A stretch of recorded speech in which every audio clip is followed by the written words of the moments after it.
Hi friends, good morning. So ಇವತ್ತು Sunday Chauthi ಇದೆ, but ನಾನು ಪೂಜೆ ಮಾಡೋಂಗಿರಲಿಲ್ಲ. ಸೊ ಮನೆಯೆಲ್ಲ ಆಲ್ರೆಡಿ ಕ್ಲೀನ್ ಮಾಡಿದ್ದೀನಿ, ದೊಡ್ಡ ಮಗ ಮಾಡ್ತಾನೆ.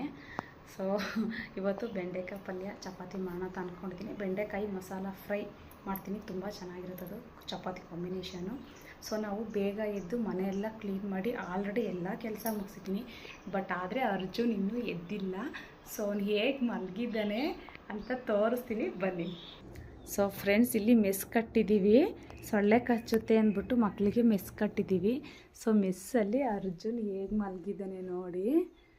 ಇವಾಗ ಎದ್ದೇಳ್ತಾ ಇದ್ದಾನೆ, ವೀಡಿಯೋ ಮಾಡೋ ಸೌಂಡ್ ಕೇಳಿದ ತಕ್ಷಣ ಎದ್ದೇಳ್ತಾ ಇದ್ದಾನೆ. ಅವ್ನು ಹೀಗೆ ಮಲಗೋದು ಯಾವಾಗ್ಲೂ. ಗುಡ್ ಮಾರ್ನಿಂಗ್ ಬಂಗಾರಿ, ಗುಡ್ ಮಾರ್ನಿಂಗ್.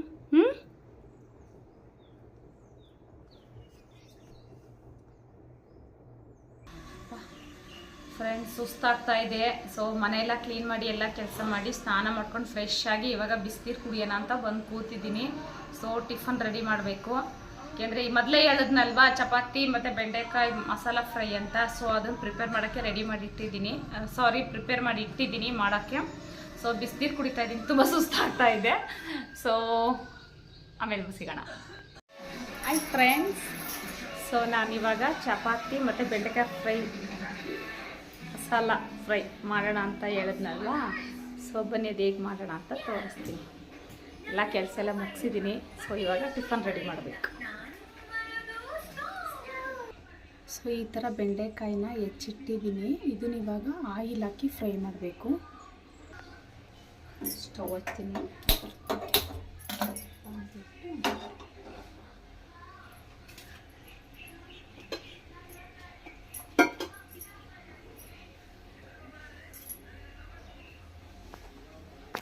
ಸೊ ಆಯಿಲ್ ಹಾಕ್ತಿದ್ದೀನಿ. ಸ್ವಲ್ಪ ಫ್ರೈ ಮಾಡೋಕ್ಕಲ್ವ, ಸ್ವಲ್ಪನೇ ಹಾಕೋಣ. ಇವಾಗ ಹೆಚ್ಚಿರೋ ಬೆಂಡೆಕಾಯಿ ಹಾಕಿ ಫ್ರೈ ಮಾಡಬೇಕು. ಸೊ ನಾನು ಹೀಗೆ ಡಿಸೈನಾಗಿ ಬೆಂಡೆಕಾಯಿ ಹೆಚ್ಚೋದು, ಯಾಕೆಂದರೆ ಮಕ್ಳಿಗೂ ಇಷ್ಟ ಆಗುತ್ತೆ ಅಂತ. ನಾನೇನೇ ತಿಂಡಿ ಮಾಡಿದ್ರು ನಮ್ಮ ಮಕ್ಳಿಗಿಷ್ಟ.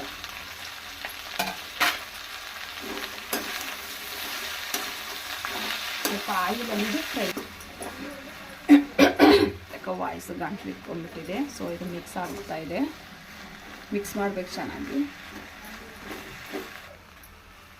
ಮಿಕ್ಸ್ ಮಾಡಬೇಕು ಈ ಥರ ಇದನ್ನು. ಯಾಕೆಂದರೆ ಇದು ಫ್ರೈ ಆಗಬೇಕಲ್ವಾ, ಈ ಲೋಳೆ ಎಲ್ಲ ಹೋಗಬೇಕು, ಆ ಥರ ಫ್ರೈ ಆಗಬೇಕಿದು.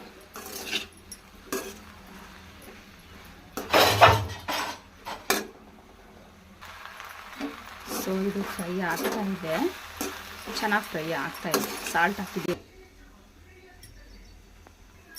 ಸೊ ಇದು ತೆಗಿಯೋಣ. ನೋಡಿ ಫ್ರೆಂಡ್ಸ್, ಹೇಗೆ ಚೆನ್ನಾಗಿ ಫ್ರೈ ಆಗ್ತಾ ಇದೆ.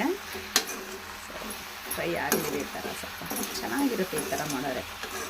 ನಾನು ನೀರೇ ಹಾಕಲ್ಲ, ಅದೇ ಥರ ಸುಮ್ಮನೆ ಹಾಗೆ ಡ್ರೈ ಫ್ರೈ ಥರ ಮಾಡ್ತೀನಿ. ತುಂಬ ಚೆನ್ನಾಗಿರುತ್ತೆ ಇದು. ಚಪಾತಿ, ಪೂರಿ, ಪೂರಿಗಿಂತ ಪರೋಟಕ್ಕೆ ತುಂಬ ಚೆನ್ನಾಗಿರುತ್ತೆ ಇದು. ಸೊ ನೆಕ್ಸ್ಟ್ ಟೈಮ್ ಇನ್ನೊಂದು ಟೈಮು ಪರೋಟ ಕಾಂಬಿನೇಷನ್ ಮಾಡಿ ತೋರಿಸ್ತೀನಿ. ಸೊ ಇವಾಗ ಇದಕ್ಕೆ ಚಪಾತಿ ಮಾಡ್ತಾಯಿದ್ದೀನಿ. ಮತ್ತು ಮುಚ್ಚೋಣ. ಸೊ ಇದು ಆಗಿದೆ. ಇವಾಗ ಇದನ್ನು ಬೇರೆದಕ್ಕೆ ಒಂದು ಪ್ಲೇಟಿಗೆ ಇದನ್ನು ಟ್ರಾನ್ಸ್ಫರ್ ಮಾಡ್ಕೊಳ್ಳೋಣ, ಏಕೆಂದರೆ ಒಗ್ಗರಣೆ ಮಾಡಬೇಕಲ್ವಾ ಅದಕ್ಕೆ. ಸೊ ಇದು ರೆಡಿ. ಸೊ ಬಾಂಡ್ಲಿ ಇಟ್ಟಿದ್ದೀನಿ, ಅದನ್ನು ಆ ಕಡೆಗೆ ಟ್ರಾನ್ಸ್ಫರ್ ಮಾಡಿ ಇಟ್ಟಿದ್ದೀನಿ. ಸೊ ಇಲ್ಲಿ ಬಾಂಡ್ಲಿ ಇಟ್ಟಿದ್ದೀನಿ, ಇವಾಗ ಆಯಿಲ್ ಹಾಕೋಣ. ಅದಕ್ಕೆ ಸಾಸಿವೆ ಹಾಕಿದ್ದೀನಿ. ಕರಿಬೇವಿನ ಸೊಪ್ಪು ಒಂದೇ ಒಂದು ಒಣಮೆಣ್ಸಿನ್ಕಾಯಿ ಹಾಕ್ತಾಯಿದ್ದೀನಿ. ನಾನು ಜಾಸ್ತಿ ಹಾಕಲ್ಲ ಒಣಮೆಣ್ಸಿನ್ಕಾಯಿನ, ಮಕ್ಕಳು ತಿನ್ನಲ್ಲ ಅಂದ್ಬಿಟ್ಟು. ಸೊ ಕರಿಬೇವಿನ ಸೊಪ್ಪು ಹಾಕಿದ್ದೀನಿ. ಇವಾಗ ಇದಕ್ಕೆ ಆನಿಯನ್ ಹಾಕ್ತೀನಿ. ಸೊ ಇದನ್ನು ಮಿಕ್ಸ್ ಮಾಡೋಣ. ಇದೇ ತೊಗೋತೀನಿ.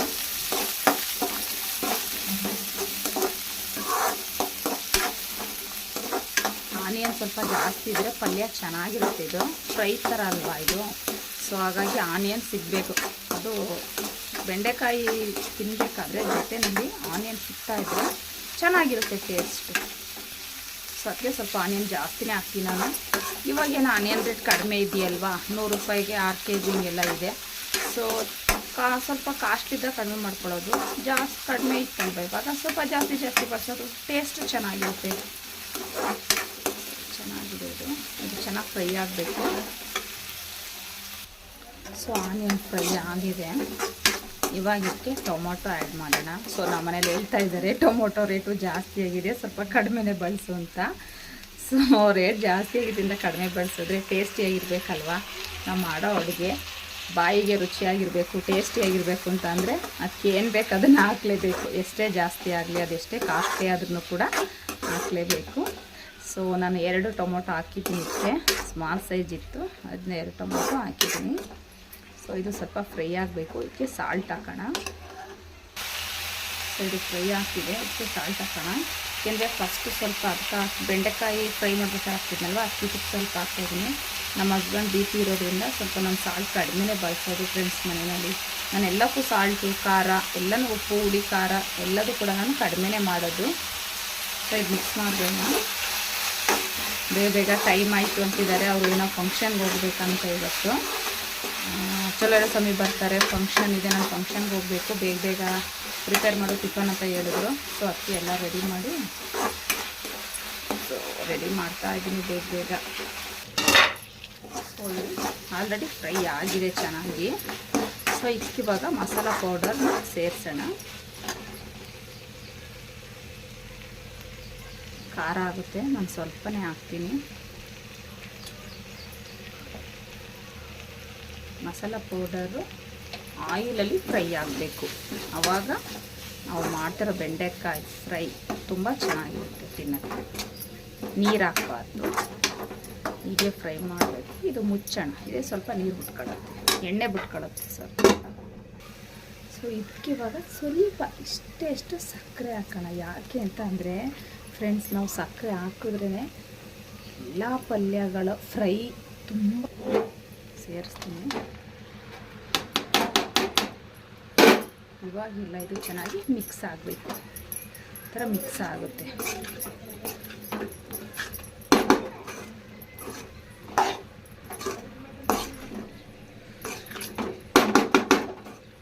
ಸೊ ಇದು ಮಿಕ್ಸ್ ಮಾಡಬೇಕು. ಸೊ ಇದೆಲ್ಲ ನೀಟಾಗಿ ಮಿಕ್ಸ್ ಮಾಡಿದ್ದೀನಿ ಫ್ರೆಂಡ್ಸ್. ನಿಮಗೆ ಗೊತ್ತಿದ್ದಾಗ ನಾವು ಇದಕ್ಕೆ ಏನು ಸೇರಿಸಲ್ಲ, ನಾನು ಏನು ವಿಡಿಯೋದಲ್ಲಿ ಹಾಕ್ತೀನೋ ಅಷ್ಟೇ ಹಾಕೋದು. ಬಟ್ ಒನ್ ಟೈಮ್ ನೀವು ಟ್ರೈ ಮಾಡಿ ನೋಡಿ, ತುಂಬ ಚೆನ್ನಾಗಿ ಬರುತ್ತೆ. ಸೊ ಇದನ್ನು ಸ್ವಲ್ಪ ಮುಚ್ಚೋಣ, ಏಕೆಂದರೆ ಖಾರ ಮಸಾಲ ಎಲ್ಲ ಹಿಡಿಬೇಕಲ್ವಾ. ಸೊ ಇದು ಎಣ್ಣೆ ಬಿಟ್ಕೊಂಡು ಫ್ರೈ ಆಗುತ್ತೆ. ಸೊ ಇದನ್ನ ಇವಾಗ ಮುಚ್ಚೋಣ. ಇಲ್ಲಿ ಚಪಾತಿ ಕಲಸೋಕ್ಕೆ ನೀರು, ಆಯಿಲ್ಲು ಮತ್ತು ಸಾಲ್ಟ್ ಹಾಕಿದ್ದೀನಿ. ಇದು ಚಪಾತಿ ಹಿಟ್ಟು ಕಲಿಸ್ಬೇಕು. ಸೊ ಇಲ್ಲಿ ಇದು ಚಪಾತಿ ಹಿಟ್ಟು ಹಾಕಿದ್ದೀನಿ. ಇವಾಗ ಇದು ಕಲಿಸ್ಬೇಕು.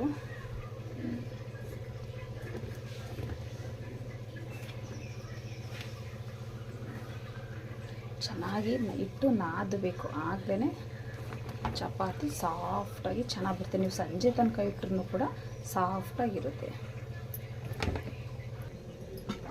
ತೆಗೆಯೋಣ. ವಾವ್, ನೀಟಾಗಿ ಫ್ರೈ ಆಗಿದೆ, ಎಣ್ಣೆ ಎಲ್ಲ ಬಿಟ್ಕೊಂಡಿದೆ.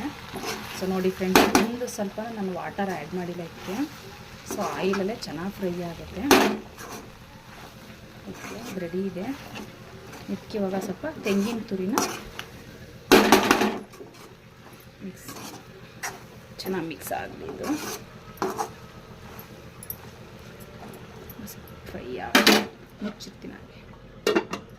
ಸೊ ಇಲ್ಲಿ ನಾನು ಚಪಾತಿ ಹಿಟ್ಟನ್ನು ಕಲಸಿಟ್ಟಿದ್ದೀನಿ. ಸೊ ಇದಕ್ಕೆ ಸ್ವಲ್ಪ ಎಣ್ಣೆನ ಮಿಕ್ಸ್ ಆಗಬೇಕು.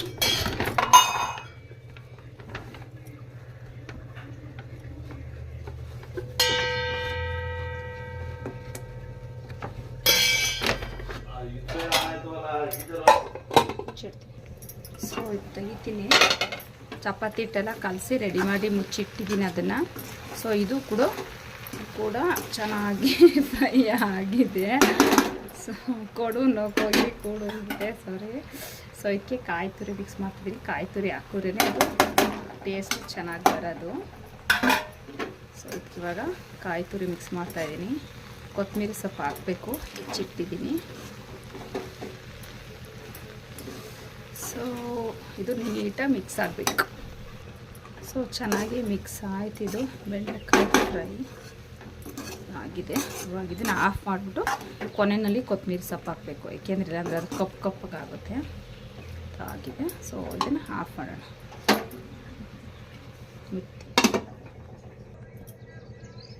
ಸೊ ಕೊತ್ತಂಬರಿ ಸೊಪ್ಪು ಹಾಕಿದ್ದೀನಿ. ಇವಾಗ ಮಿಕ್ಸ್ ಮಾಡಿದರೆ ಫೈನಲಿ ಬೆಂಡೆಕಾಯಿ ಫ್ರೈ ರೆಡಿ. ಬೆಂಡೆಕಾಯಿ ಮಸಾಲ ಫ್ರೈ ರೆಡಿ.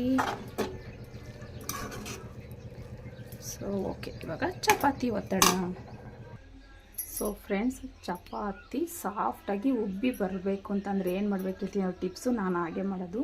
ಸೊ ಇದನ್ನ ಇಷ್ಟು ಅಗಲೇ ಮಾಡ್ಕೋಬೇಕು. ಇದನ್ನ ಈ ಥರ ಸ್ವಲ್ಪ ಮಾಡಿಕೊಂಡು ಇದಕ್ಕೆ ಒಳಗಡೆ ಸ್ವಲ್ಪ ಆಯಿಲ್ ತುಂಬಬೇಕು. ಮೇಲೆ ಆಯಿಲೇನು ಹಾಕೋದು ಬೇಡ, ಇಲ್ಲೇ ಒಳಗಡೆ ಏನು ಹಾಕೋಣ, ಸ್ವಲ್ಪ ಹಸಿಟ್ಟು ಹಾಕಬೇಕು. ಸೊ ಈಗೇನ ಇದನ್ನಿಗೆ ಫೋಲ್ಡ್ ಮಾಡಬೇಕು. ತುಂಬ ಚೆನ್ನಾಗಿರುತ್ತೆ ಫ್ರೆಂಡ್ಸ್ ತಿನ್ನೋಕ್ಕೆ. ಆಮೇಲೆ ಉಬ್ಬಿ ಬರುತ್ತೆ. ಸೋ ಸ್ವೀಟ್ ಸಖತ್ತ ಚೆನ್ನಾಗಿರುತ್ತಪ್ಪ. ನಾನು ತುಂಬ ಸಲ ಹೀಗೇ ಮಾಡೋದು. ಇದನ್ನ ಇವಾಗ ಹಸಿಟ್ಟಲ್ಲಿ ಅದ್ಬಿಟ್ಟು ಲಟ್ಟಿಸ್ಬೇಕು. ಸೊ ಹೀಗೆ ಲಟ್ಟಿಸ್ತಾ ಇದ್ದೀನಿ. ಹೀಗೆ ಲಟ್ಸೋಣ. ಹೀಗೆ ರೌಂಡಾಗಿ ಬರುತ್ತೆ. ನಾನು ರೌಂಡಾಗೆ ಲಟ್ಸೋದು. ನಾನು ಚಪಾತಿ ತುಂಬ ಚೆನ್ನಾಗಿ ಲಟ್ಟಿಸ್ತೀನಿ. ನಾನು ಅಂತ ಹೇಳ್ಕೊಡಲ್ಲ, ಬಟ್ ಚೆನ್ನಾಗಿ ಬರುತ್ತೆ. ರೌಂಡ್ಗೆ ನೀಟಾಗಿ ಲಟ್ಟಿಸ್ತೀನಿ. ನಾನು ತೋರಿಸ್ತೀನಿ. ಸ್ವಲ್ಪ ಇದು ಆಯಿಲ್ ಹಾಕಿದ್ದೀನಿ. ಸೊ ಉರಿ ಜಾಸ್ತಿ ಮಾಡ್ತೀನಿ. ಹೇಗೆ ಬರುತ್ತೆ, ಉಬ್ಬಿ ಬರುತ್ತೆ ಅಂತ ನೀವೇ ನೋಡಿ.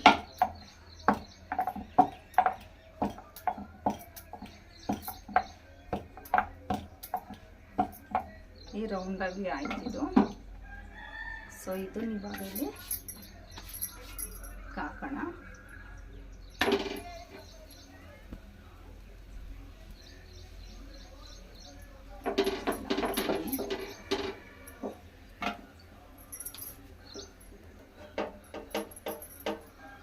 ಸೊ ಅದಾಗೋದ್ರಲ್ಲಿ ಇನ್ನೊಂದನ್ನು ರೆಡಿ ಮಾಡ್ಕೊಬಿಡ.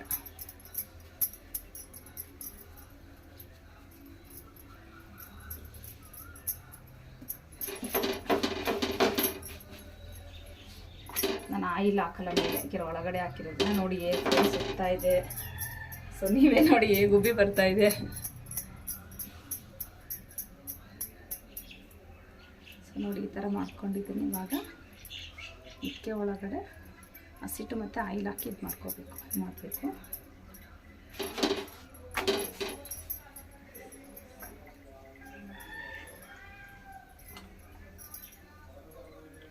ಸ್ವಲ್ಪ ಆಯಿಲು ಮತ್ತು ಸ್ವಲ್ಪ ಹಸಿಟ್ಟು ಹಾಕಿದ್ದೀನಿ. ಫೋಲ್ಡ್ ಮಾಡ್ತಾ ಇದ್ದೀನಿ.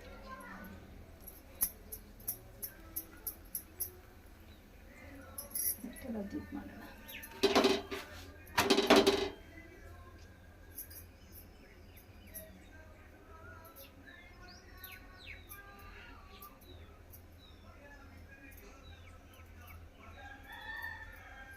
ಸೊ ಇವಾಗ ಸ್ವಲ್ಪ ಈ ಥರ ಸ್ಪ್ರೆಡ್ ಮಾಡಬೇಕು. ಒಳಗಡೆ ಎಲ್ಲ ಬೇಯಬೇಕು.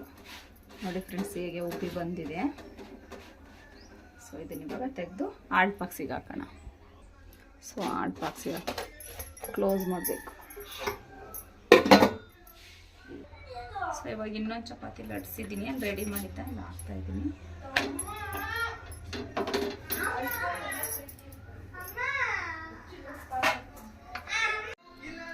ಸೊ ಫ್ರೆಂಡ್ಸ್, ನಾನು ಟ್ರೈ ಮಾಡ್ತೀನಿ.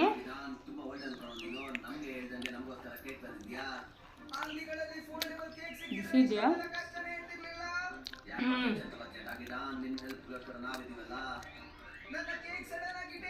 ಯಾವಾಗಲೂ ಮಾಡ್ತಾ ಇದೆ, ಬಟ್ ಇವತ್ತಂತೂ ತುಂಬ ಟೇಸ್ಟಿಯಾಗಿ ಬಂದಿದ್ದು. ಏನಕ್ಕೆ ಅಂತ ಗೊತ್ತಿಲ್ಲ, ಬಟ್ ಇವತ್ತಂತೂ ತುಂಬ ಟೇಸ್ಟಿಯಾಗಿ ಕ್ರಿಸ್ಪಿ ಅನ್ನಿಸ್ತಾ ಇದೆ. ಬೆಂಡೆಕಾಯಿ ಆಯಿಲ್ ಫ್ರೈ ಮಾಡೋದ್ರಿಂದ. ಸೊ ನೀರು ಹಾಕಿದ್ರೆ ಮೆತ್ತಗಾಗುತ್ತೆ, ನೀರು ಹಾಕ್ಬಾರ್ದು. ಟೋಟಲಿ ತುಂಬ ಚೆನ್ನಾಗಿದೆ ಫ್ರೆಂಡ್ಸ್. ಒಮ್ಮೆ ನೀವು ಟ್ರೈ ಮಾಡಿ, ತುಂಬ ಇಷ್ಟ ಆಗುತ್ತೆ ನಿಮಗೆ. ಸೊ ತುಂಬ ಚೆನ್ನಾಗಿದೆ. ಓಕೆ ಬಾಯ್ ಫ್ರೆಂಡ್ಸ್, ಇವತ್ತಿನ ವ್ಲಾಗ ನಾನಿಲ್ಲಿ ಮುಗಿಸ್ತಾ ಇದ್ದೀನಿ. ಓಕೆ ಬಾಯ್.